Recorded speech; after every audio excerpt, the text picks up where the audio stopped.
Welcome to this video. If you came here looking for Jeff Bezos's biography, his personal life story, his habits, mindset, and how he became one of the richest men on Earth, we've already made that. You can watch that in our biography playlist. And I highly recommend you do, because it's filled with lessons about discipline, long-term thinking, and personal transformation.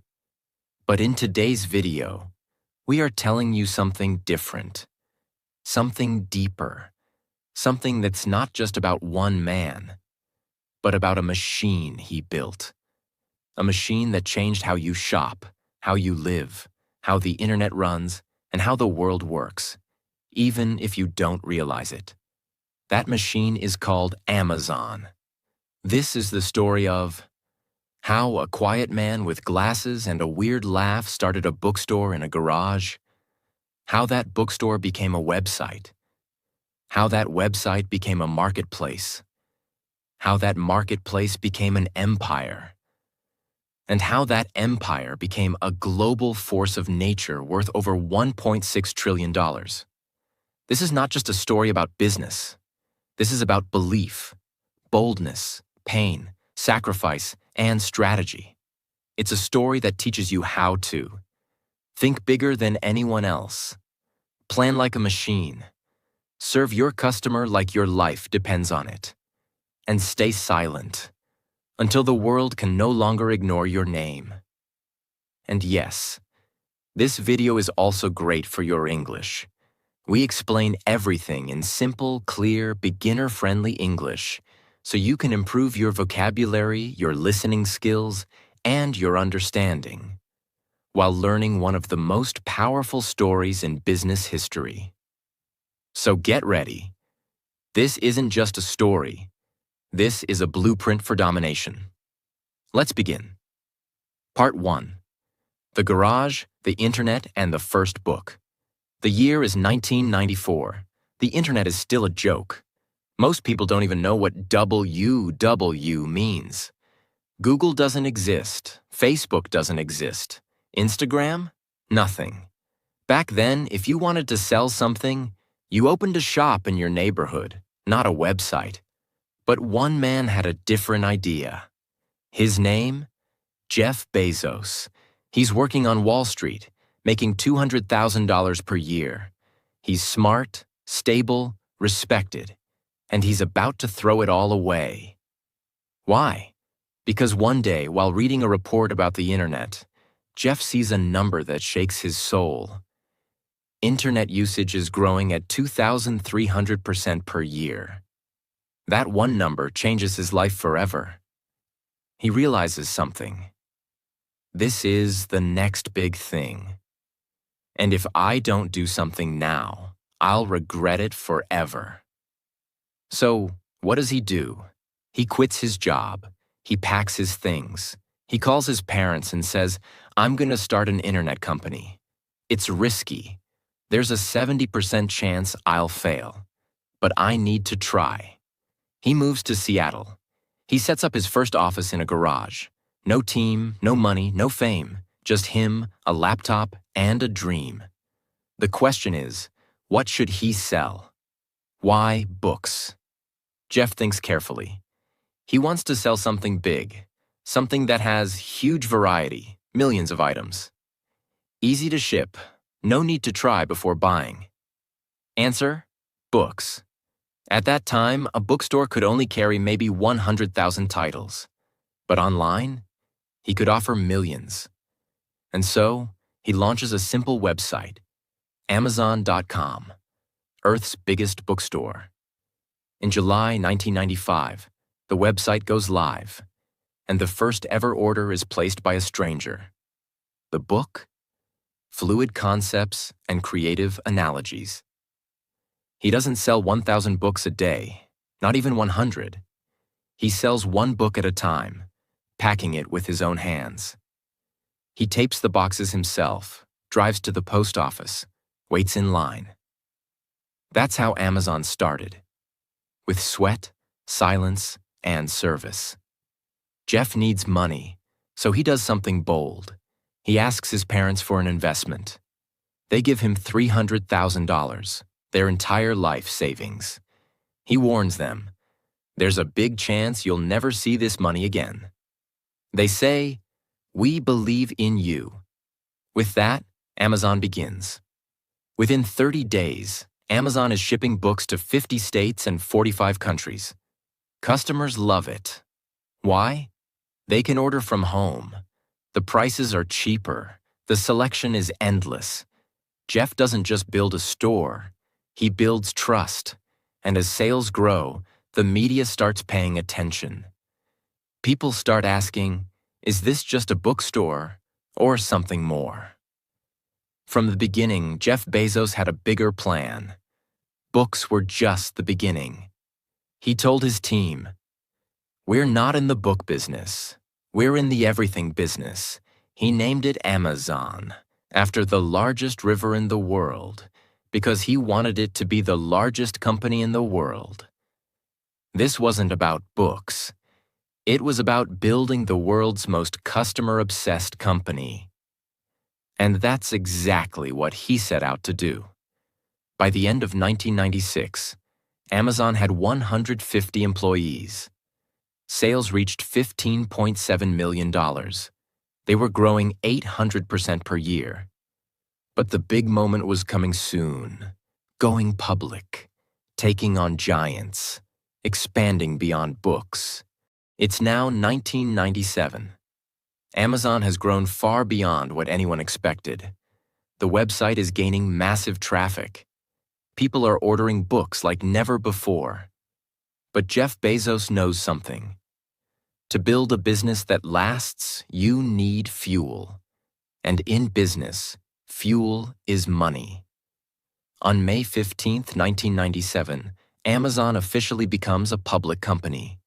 This means people can now buy shares of Amazon on the stock market. The stock opens at $18 per share. By the end of the day, Amazon is valued at around $438 million. For a company that's only a few years old, this is a big deal. But Jeff is not celebrating. He's thinking bigger. He doesn't care about short-term profits. In fact, Amazon is still not making any profit. People start questioning him. Why are you losing money? Why aren't you profitable? And Jeff's answer shocks everyone. We're not here to be profitable right now. We're here to become essential in people's lives. That same year, Jeff writes one of the most famous letters in business history to his shareholders. He calls it, "It's Day One." In that letter, he says, "We will focus relentlessly on our customers. We will make bold bets. We will think long-term, even if it means losing money now." It's still day one, the beginning of something huge. This philosophy becomes the soul of Amazon. Every year after that, Jeff writes a new shareholder letter, and he always includes that original Day One letter to remind everyone of the vision. With new money from the IPO, Amazon begins to grow. But Jeff doesn't want to stop at books. He adds CDs and music, movies and DVDs, toys, electronics. Each category comes with new challenges. More storage space, more warehouses, more staff, more technology. But Jeff is not afraid of problems. In fact, he believes, if we solve harder problems than others, we'll become stronger than others. Amazon invests millions into building fulfillment centers, massive warehouses where items are stored, packed, and shipped. Each warehouse is designed for speed, accuracy, and scale. But this isn't easy. In one early warehouse, employees are walking 10 to 15 miles per shift to find and pack items. There are no robots, no fancy systems, just grit and process building. Jeff visits these warehouses himself. He talks to workers. He studies the process. And slowly, he begins building one of the most powerful logistics networks in history. This becomes the backbone of everything Amazon does. Inside his mind, Jeff is already thinking 5 years ahead. He starts asking, why stop at books and DVDs? Why not add everything? He creates a new mission: to become Earth's most customer-centric company, where people can find and discover anything they want to buy online. He dreams of Amazon being the store where you can buy batteries, a baby stroller, a laptop, a chair, groceries, clothing, toothpaste, shampoo, even car parts, everything, all in one place. No one believes this is possible, but Jeff doesn't wait for approval. He just starts building. But then, disaster. The year is 2000. The dot-com bubble explodes. What is it? In the late 90s, hundreds of tech companies had launched websites and gotten funding. People invested in any company that had .com in its name, even if it had no plan, no product, no team. Eventually, it all collapsed. Thousands of internet companies shut down overnight. Big names like Pets.com, Webvan, and eToys all disappeared. Investors panicked, and even Amazon, a real business, lost 90% of its stock value. It dropped from over $100 per share to around $6. The media said, Amazon is finished. Jeff Bezos is done. They'll never survive. But Jeff never flinched. He told his team, ignore the stock price. Focus on the customer. Do the right thing. The storm will pass to survive. He cuts costs, fires hundreds of employees, closes weak departments, tightens every system. It's painful, but it saves Amazon. Other companies vanish. Amazon survives. In the middle of all this chaos, Jeff launches something bold. Again. He says, why should Amazon sell everything ourselves? Let's allow other sellers to use our platform too. This idea becomes the Amazon Marketplace, where third-party sellers can list and sell their products on Amazon. At first, it seems risky. People say, you'll lose quality control. Customers won't trust it. But Jeff is thinking ahead. Again, this one idea changes everything. Suddenly, Amazon has millions of new products, without buying inventory, without hiring more staff, without risk. Third-party sellers grow, customers get more options. Amazon gets a percentage of every sale. Everyone wins. Today, more than 60% of items sold on Amazon come from third-party sellers. And it started with one bold move. In the middle of a storm. By now, Jeff Bezos is building his business like a chess grandmaster. He's thinking 10 moves ahead, making decisions most CEOs are afraid to make, taking short-term pain for long-term power. He says something that becomes legendary. Your margin is my opportunity. What does that mean? If another company makes 40% profit, Amazon will come in and make 2%, just to steal the customer.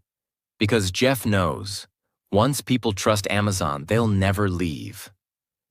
He's not trying to get rich fast. He's trying to build a company that lives forever. By 2003, Amazon's strategy works. Sales, over $5 billion. Profits, finally appear. Confidence, restored. Investors start believing again. But Jeff isn't celebrating. He's already building something bigger. Something the world has no idea about. A project that will quietly turn Amazon into a $1 trillion empire. Part 2. The birth of AWS, Amazon's secret weapon. The year is now 2003. Amazon has survived the dot-com crash. It's slowly becoming more than a bookstore. More products, more sellers, more countries. But Jeff Bezos is still not satisfied. Because while most CEOs would be celebrating the comeback, Jeff is already asking a dangerous question. What if we could become something more than just a store? What if we built the infrastructure of the entire internet? His team looks confused. They ask, "You mean host websites?" Jeff smiles. He already sees the future. At that time, thousands of tech startups were being born. Everyone wanted to create apps, websites, online tools. But they all had the same nightmare: setting up servers, managing storage, buying expensive equipment, hiring engineers, waiting weeks or months to launch. Even simple projects took thousands of dollars and months of work just to build the back end. So Jeff and a small group at Amazon ask, why don't we build a platform that gives them everything they need instantly? That's when the seed of AWS is planted. What is AWS? AWS stands for Amazon Web Services. It's not about shopping. It's about renting out Amazon's computing power to the world. Think of it like this. Instead of buying your own servers, you rent Amazon's servers. As much as you want, whenever you want. You only pay for what you use. It's like electricity for the internet. And just like electricity changed the world 100 years ago, AWS will quietly power the next digital revolution. While the world thinks Amazon is just selling books and DVDs, Jeff quietly forms a team of engineers and visionaries. For 2 years, they work in the background, testing, building, designing. No press, no investors, no hype. Just silent, focused execution. Finally, in 2006, Amazon launches AWS, starting with just 2 services. S3, Simple Storage Service, a place to store data online.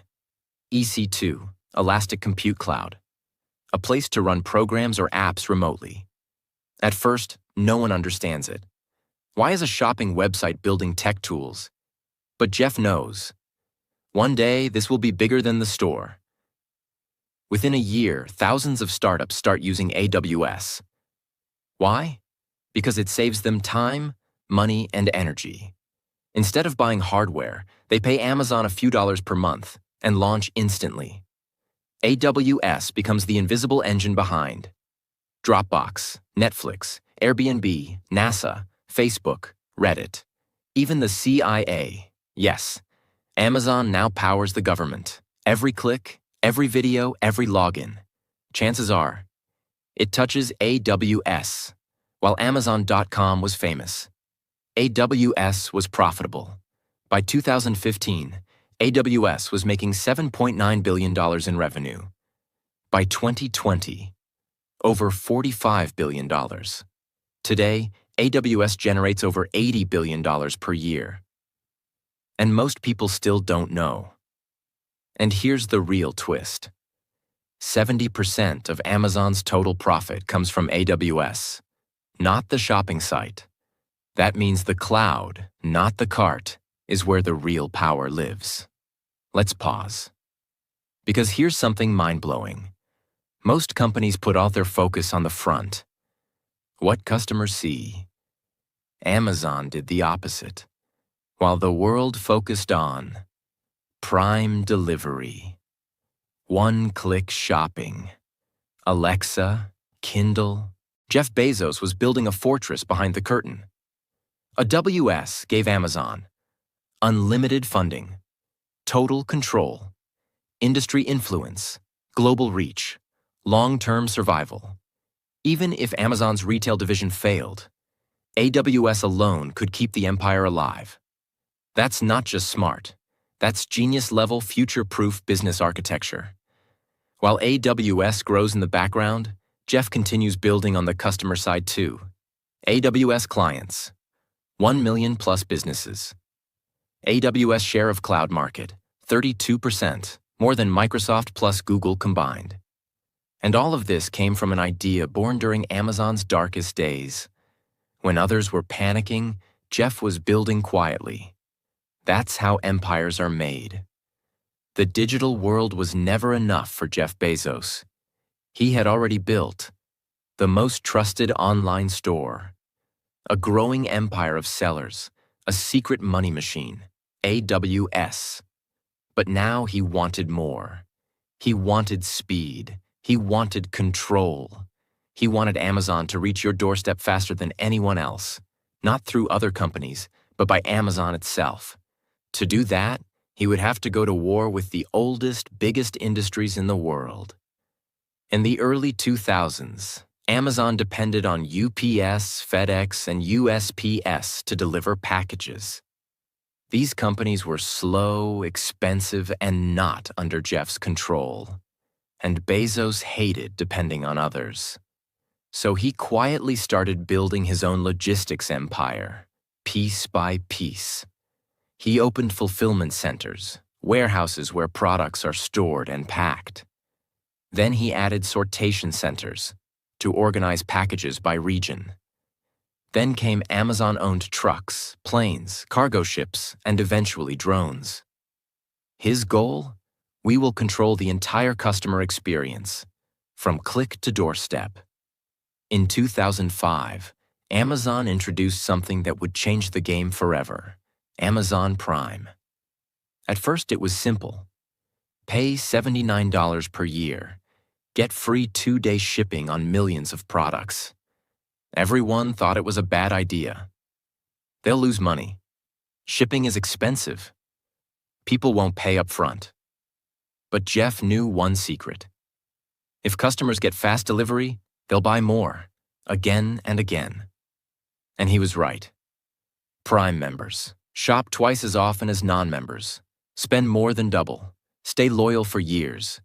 Prime wasn't a product. It was a habit machine, a silent lock-in, a system of trust. And soon, Amazon added more.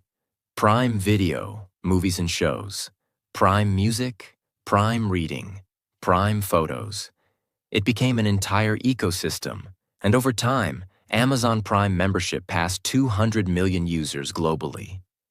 To make Prime work, Amazon had to build the most advanced logistics system on Earth. That meant warehouses in every major region, real-time inventory systems, robots to move shelves, AI to predict what products customers would order before they ordered it. Yes, Amazon started shipping products before people clicked buy because their AI already knew. And they weren't just storing items randomly. Every Amazon warehouse is a living brain, constantly moving, optimizing, adjusting. Each product location is chosen by data: how fast it sells, where it ships, how often it's returned. In 2012, Amazon made a move that changed fulfillment forever. It acquired Kiva Systems, a robotics company, for $775 million. These small orange robots would carry entire shelves around the warehouse, bring products directly to packers, reduce walking time from 10 miles per day per worker to almost 0. Within 3 years, Amazon had 100,000 plus robots working alongside humans. No other company in the world had a system like this. It wasn't just about speed. It was about scaling efficiently without burning out humans. The launch of Amazon Air. Amazon didn't stop at the ground. They launched their own air cargo fleet, Amazon Air, to rival FedEx and UPS. Planes with the Amazon Prime logo began flying across the U.S. Each plane could carry tens of thousands of packages, connecting warehouses to delivery stations. Today, Amazon Air operates over 110 aircraft, making thousands of flights per week. They're not just faster, they're smarter. Each flight is optimized by AI to avoid delays, reduce costs, maximize payload. In 2018, Amazon launched the Delivery Service Partner DSP program. What is it? They invite regular people to start their own delivery businesses. Amazon provides the vans, uniforms, routes, and training. You manage your drivers and deliver Amazon packages only. Amazon pays you per package. This allowed Amazon to grow delivery capacity instantly, compete with FedEx and UPS, deliver more than 10 million packages per day. Today, Amazon delivers over 72% of its own packages in the US. They no longer depend on outside carriers. But delivery wasn't enough. Amazon wanted to enter the real world, starting with food. In 2017, Amazon made a move that shocked everyone. It bought Whole Foods Market for $13.7 billion.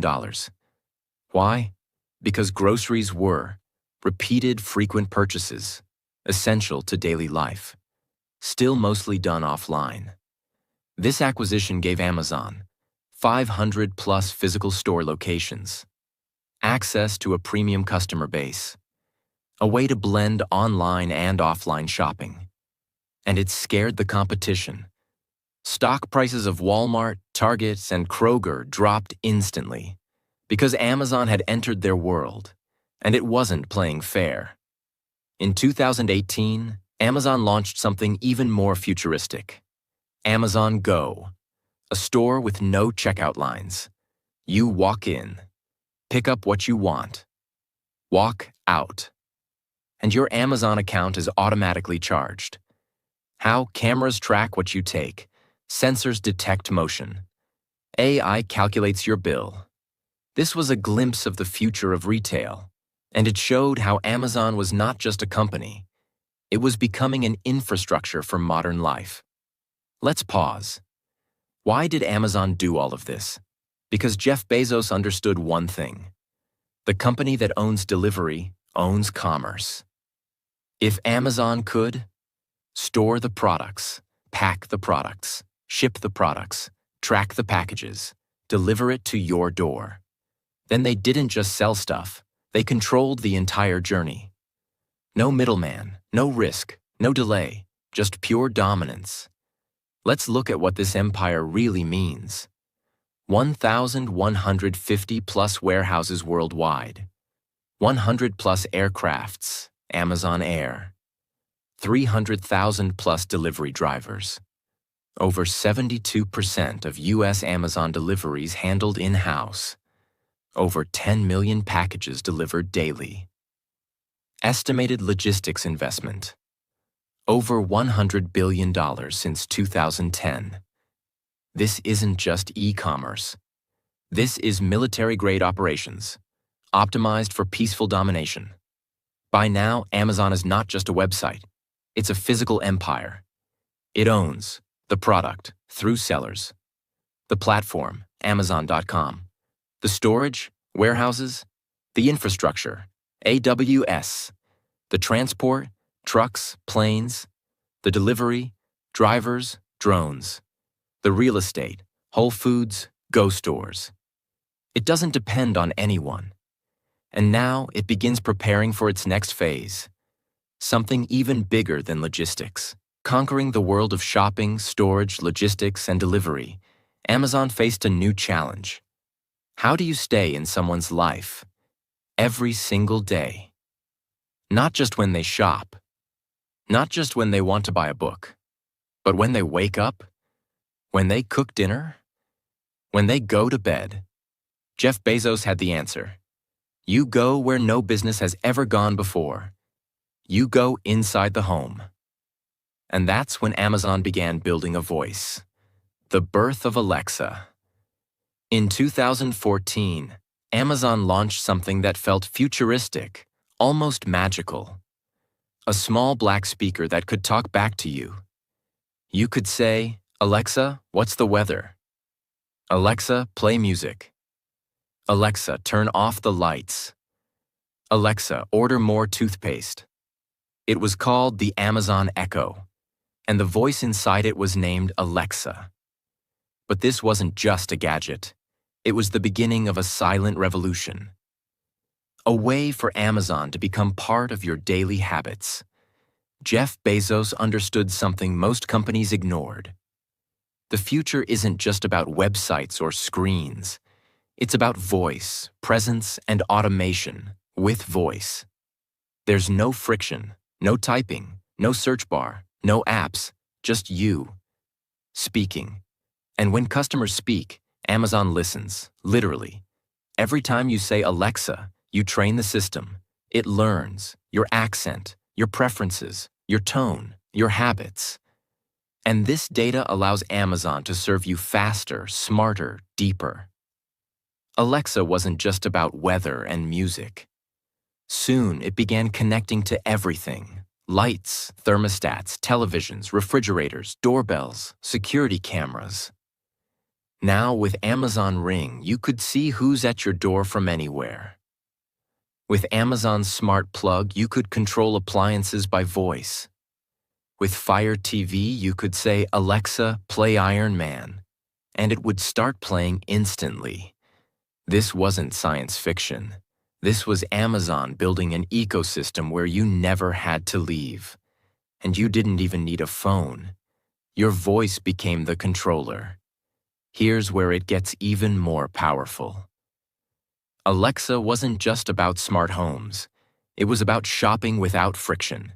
You could say, "Alexa, reorder detergent."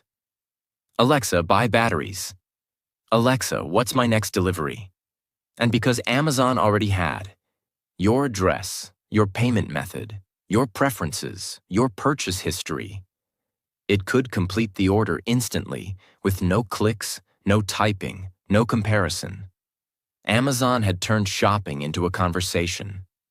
That's how powerful this system was. But even that wasn't enough. Amazon wanted to go deeper, beyond voice. It started using AI and machine learning to analyze what you've bought, what you searched but didn't buy, what other people like you bought, what time of year it is, what's trending near you. Then it began making recommendations with scary accuracy. People who bought this also bought, "You might like this. Add this to your next delivery."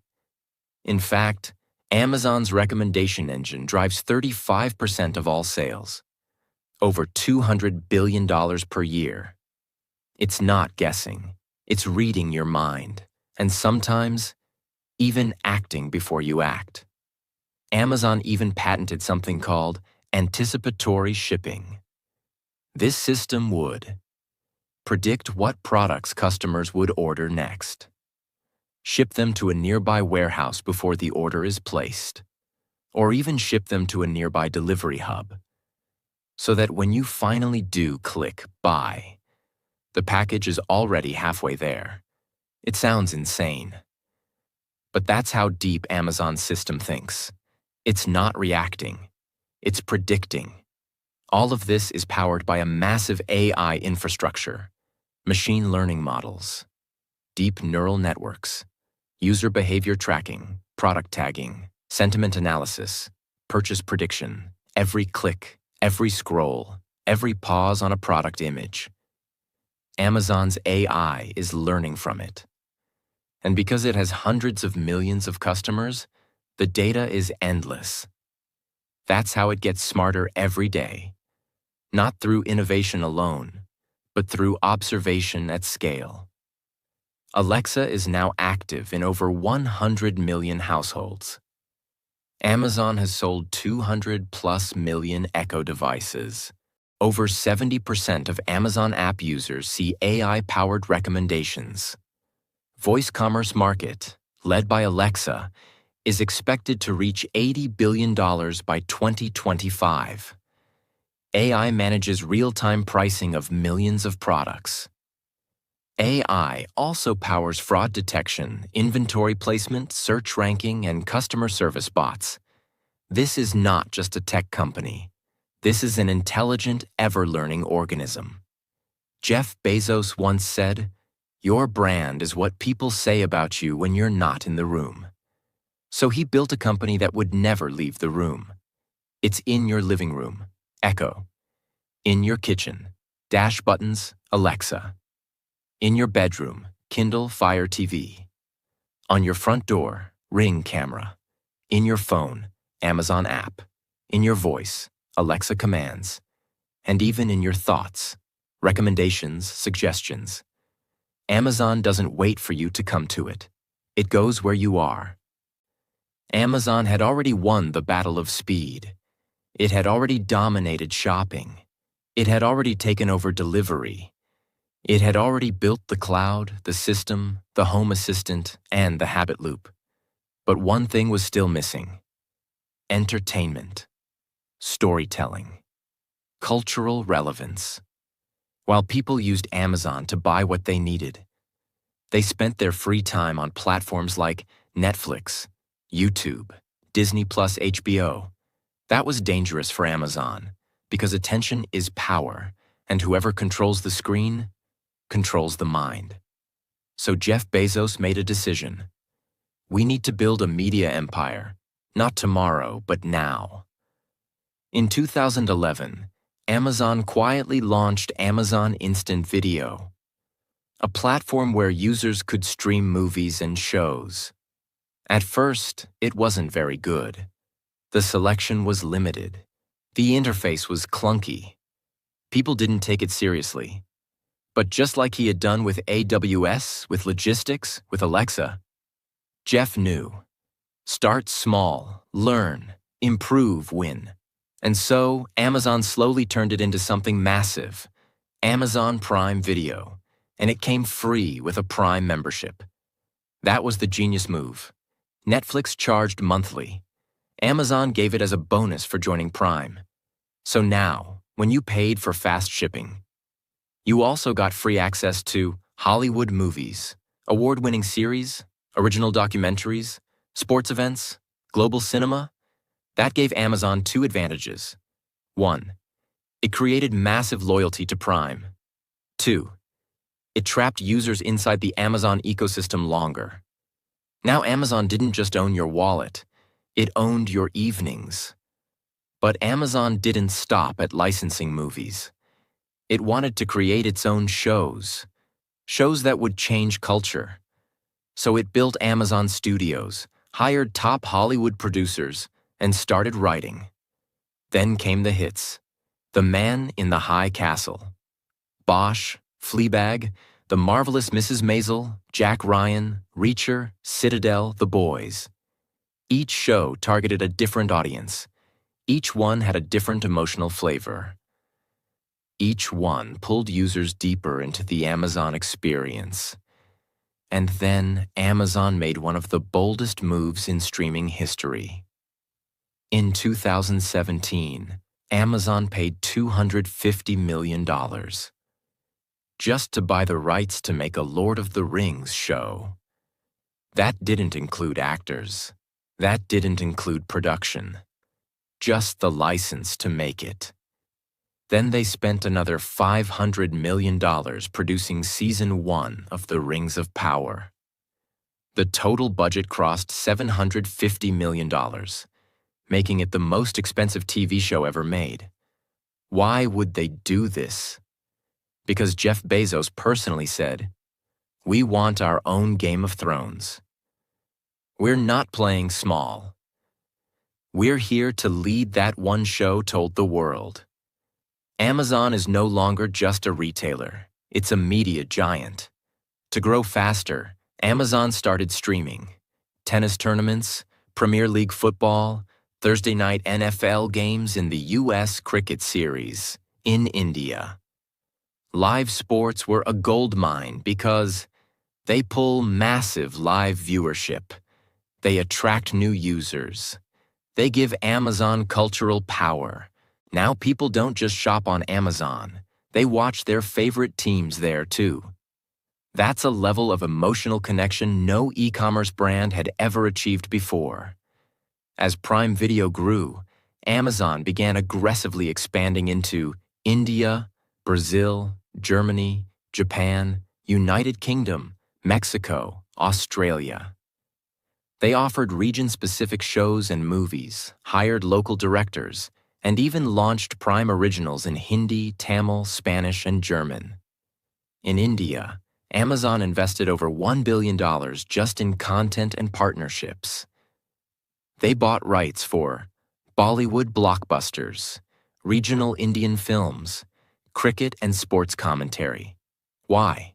Because Amazon knew that entertainment is the key to entry. People may hesitate to buy online. but they will watch a great show without thinking twice. Once inside, Amazon shows them the rest of the ecosystem. Shopping, Alexa, Prime, Kindle, grocery. It's not just a business strategy, it's a psychological funnel. Let's break this down simply. When you shop, Amazon gets your money. When you watch, Amazon gets your time. When you watch and shop on the same platform, Amazon gets your mind. Attention is the most expensive currency in the world.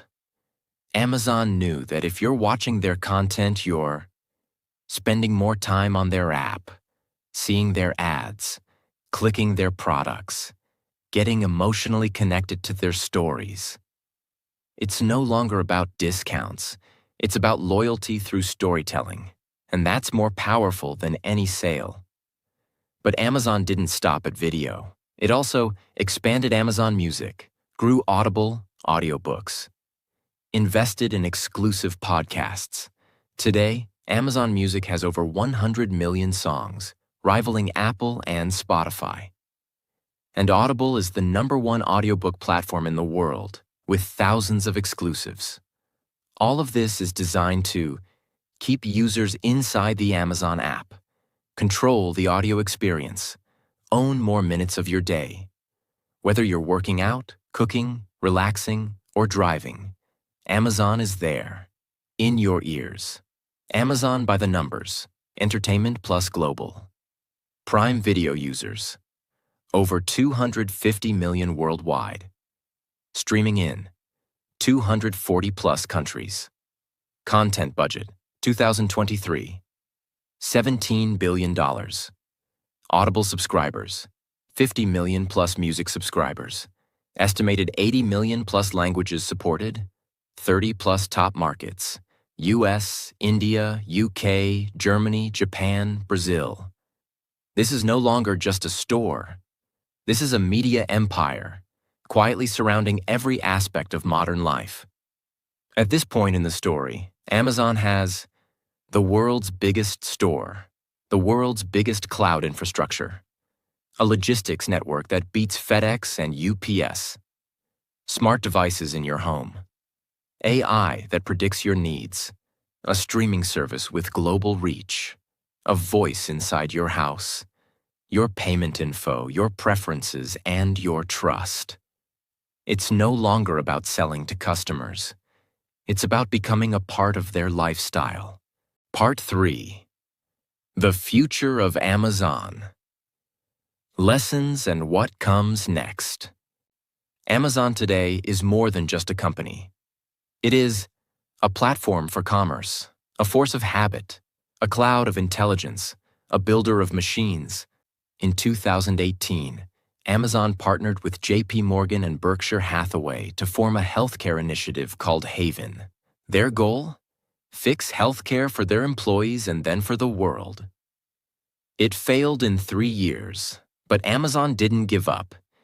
Instead, it acquired PillPack, an online pharmacy startup, for $753 million. Launched Amazon Pharmacy, letting customers order prescription drugs through Prime. Developed Amazon Clinic, a virtual health platform for quick consultations and treatments. Hired thousands of health professionals. Integrated Alexa with health devices for reminders, symptoms, and caregiving. In 2022, Amazon made a massive $3.9 billion acquisition of One Medical, a chain of primary care clinics with a tech-first model. This move gave Amazon access to millions of patients, data on health habits, prescriptions, visits, and more. Entry into insurance partnerships, corporate wellness, and employer plans. Amazon's ultimate goal? Make healthcare as easy as ordering shampoo. And they're getting closer every day. Inside Amazon's warehouses, there's a growing population of workers who don't sleep, don't take breaks, and don't make mistakes. They are robots, and their numbers are increasing rapidly.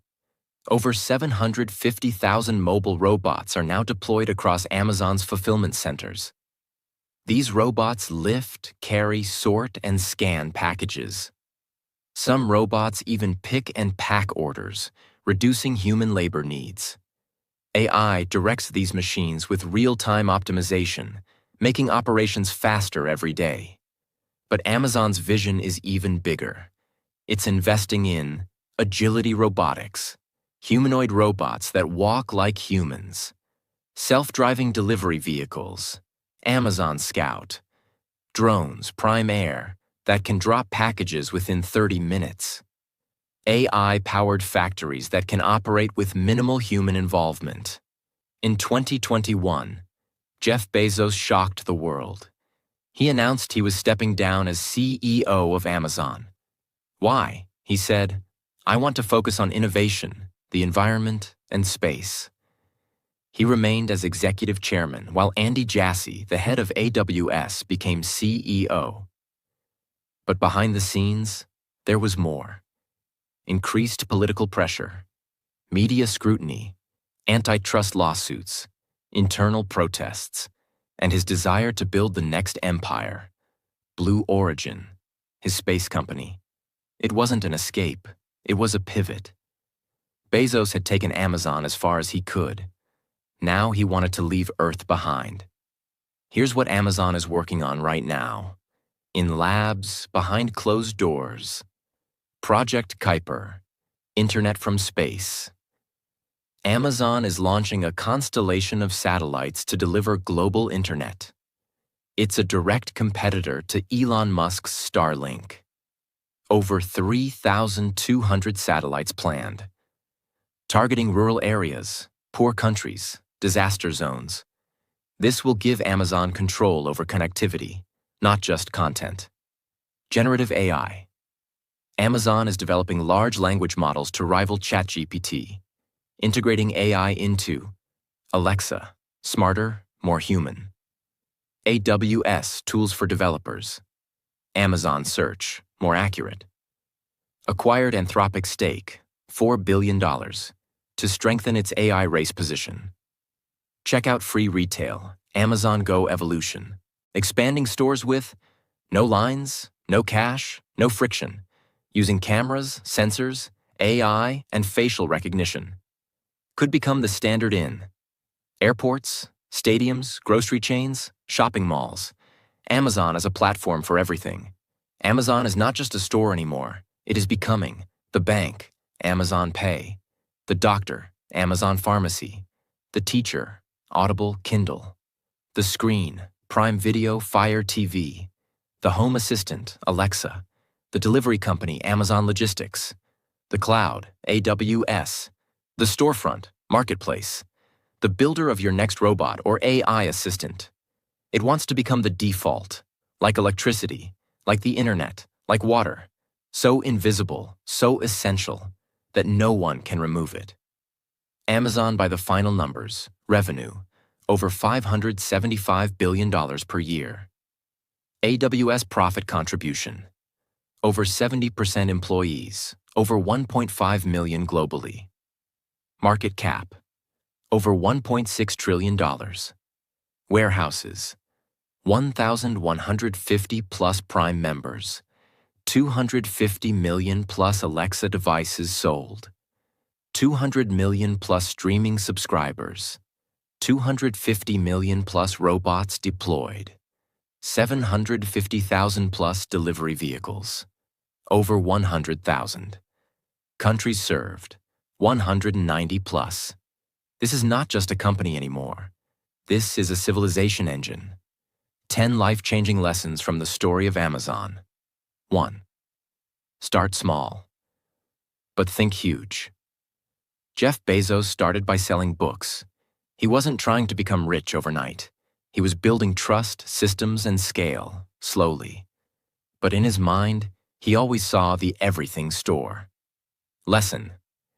Begin with what you have, but never think small about your future. 2. Don't chase profit, chase the customer. While other companies focused on money, Amazon focused on one thing: How can we make the customer's life easier? That single obsession made them unstoppable. Lesson: serve so well that people can't leave you, even if your price isn't the lowest. 3. Be willing to lose, to win bigger. Amazon didn't make profit for years. It faced criticism, stock crashes, media attacks. But Jeff didn't panic. He knew, if we win trust first, the money will come later.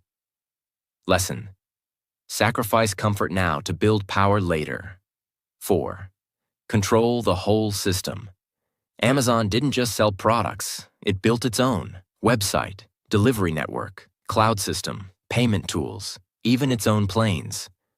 Lesson: the more pieces of the system you control, the fewer people can stop you. 5. Reinvent yourself before the world forces you to. Every time Amazon got comfortable, it changed. From books to everything. From store to platform. From digital to physical. From shipping to streaming. From retail to robotics. Lesson: if you're not evolving, you're already dying. Reinvent before it's too late. 6. Invest in invisible power. The public saw Amazon's website, but the real power came from AWS, logistics, data, and AI, all hidden from the spotlight. Lesson: true power often grows in silence. Build what the world doesn't see yet.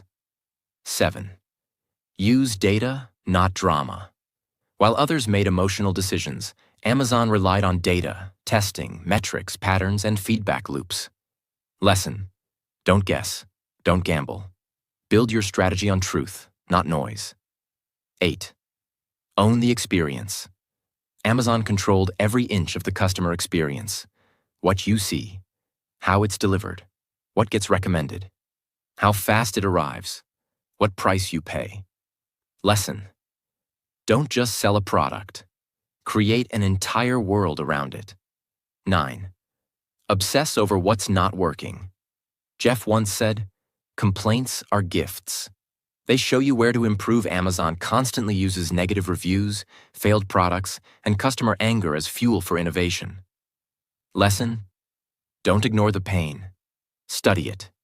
Fix it. Learn from it faster than your competition. 10. The goal is not just to sell, but to stay. Amazon didn't want to be just a shop. It wanted to be part of your life. Every hour, every room, every screen. And it succeeded. Lesson: build something so valuable that people don't just visit, they stay. You've now seen the full story of Amazon, from nothing to everything. This wasn't luck. It wasn't magic. It wasn't hype. It was relentless vision, customer obsession, and building brick by brick, without excuses, shortcuts, or noise. The truth is, Amazon didn't disrupt the world. It outworked, outthought, and outlasted it. And now the question is no longer, how did they do it? It's, what will you do now? Because you don't have to become Jeff Bezos. You don't have to build Amazon. But you can learn this. Start. Obsess. Improve, adapt, and never stop. That's how legends are built. So if this story inspired you, don't just feel it. Build something from it. And if you watched till here, you're not just a viewer, you're a builder. And the world is waiting for your version of Amazon. If you enjoyed this story and want more powerful videos like this, make sure to subscribe, like, and share.